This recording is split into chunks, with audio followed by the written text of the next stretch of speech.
to Eternal Manna, the daily devotional broadcast of Grace Gospel Church.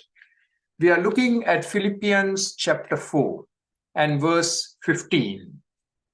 Moreover, as you Philippians know, in the early days of your acquaintance with the gospel, when I set out from Macedonia, not one church shared with me in the matter of giving and receiving except you only.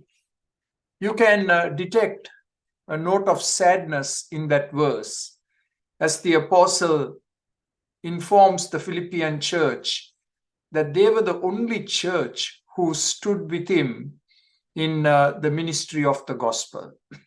Sadly, the other churches did not contribute towards Paul's expenses.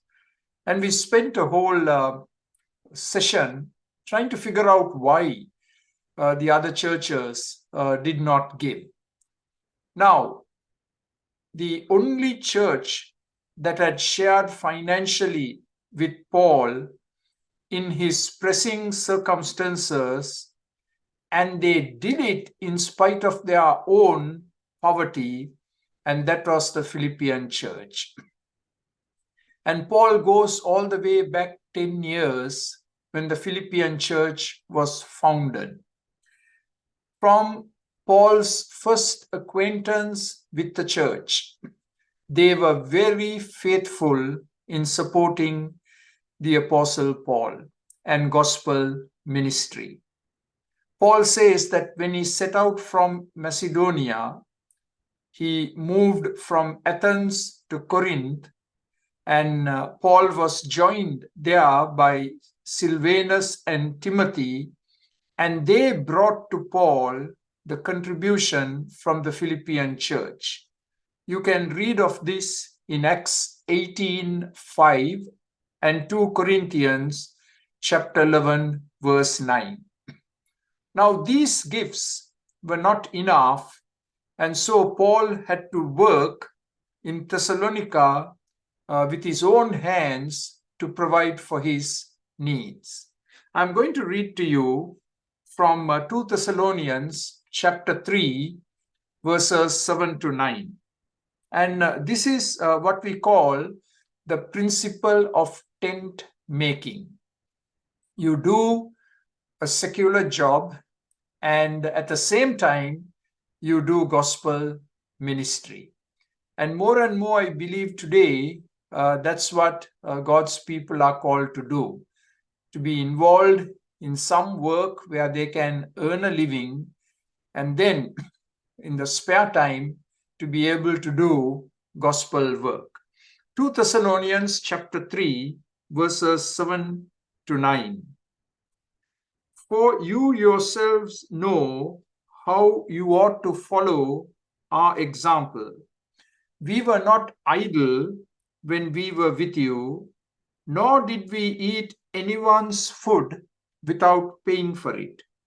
On the contrary, we worked day and night, laboring and toiling, so that we would not be a burden to any of you.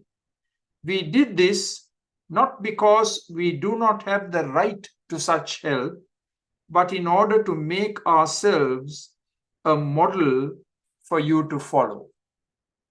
So Paul established a model that wherever he went, that he would try his best to do a work, and Paul was skilled at tent making and earn income so that he can support himself and also support the work of God.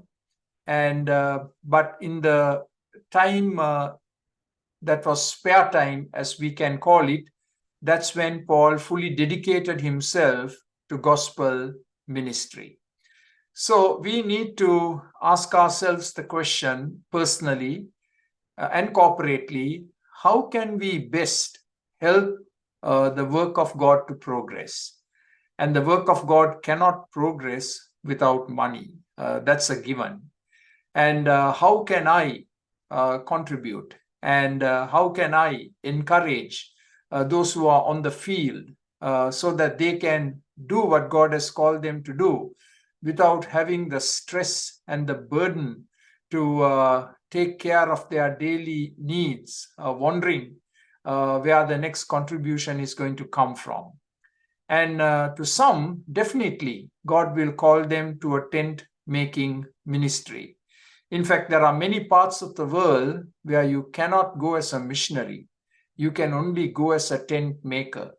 And using your skills and earning a living, you do gospel ministry. May the Lord bless all the missionaries and all the tent makers who are laboring for the Lord in the field with facing great challenges, and may we all be there to support and encourage them. Amen.